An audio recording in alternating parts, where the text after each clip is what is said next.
আসসালামু আলাইকুম। আমি আমার এই গ্রামের ১৪ শতক জমিতে আমি যা কিছু আবাদ করছি, এই তাই দিয়ে আমাদের সংসার চলে। আলাদা কোনো বাজার করতে হয় না। ইনশাআল্লাহ আলাদা কোনো কাঁচা বাজার করতে হয় না।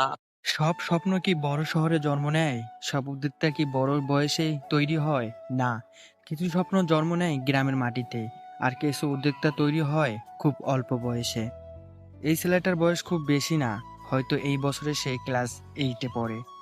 সকালে স্কুল, বিকেলে পড়া, আর ফাঁকে ফাঁকে এক অন্যরকম স্বপ্ন।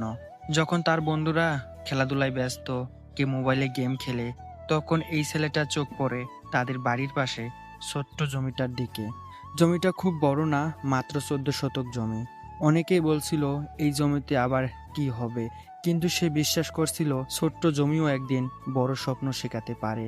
সে জানে এখন বড় করে চাষ করার সামর্থ্য নেই, কিন্তু আজ যদি সে শেখা না শুরু করে, তাহলে কাল সুযোগ পেয়েও সে প্রস্তুত থাকবে না। এই ছোট্ট জমিতে সে একটু একটু করে চাষ করছে, সবকিছুই সীমিত জায়গায়, কিন্তু অসীম যত্নে। এই জমিতে শুধু ফসল দেয় না, এই জমি তাকে শেখায় ধৈর্য, পরিশ্রম আর অপেক্ষার মূল্য।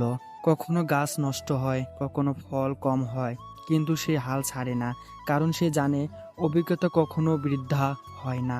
আর সে ছোট্ট জমিতে শিখছে যেন কাল বড় জমিতে ভুল না করে।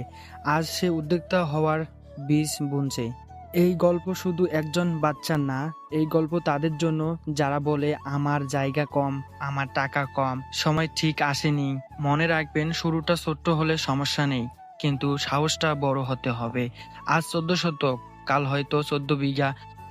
আশা করি সবাই আপনারা ভালো আছেন। আমার এই ১৪ শতক জমিতে যা যা আছে সব আপনাদেরকে দেখাইছি। আলু আছে, গাজর আছে, টমেটো আছে, লাউয়ের জাংলি আছে, মরিচের চারা আছে। এগুলো দিয়ে আবার আর কাঁচা বাজার করতে হয় না। এগুলো দিয়ে আমার সংসার চলে। আলহামদুলিল্লাহ, সবাই সুস্থ থাকবেন, ভালো থাকবেন। আল্লাহ হাফেজ।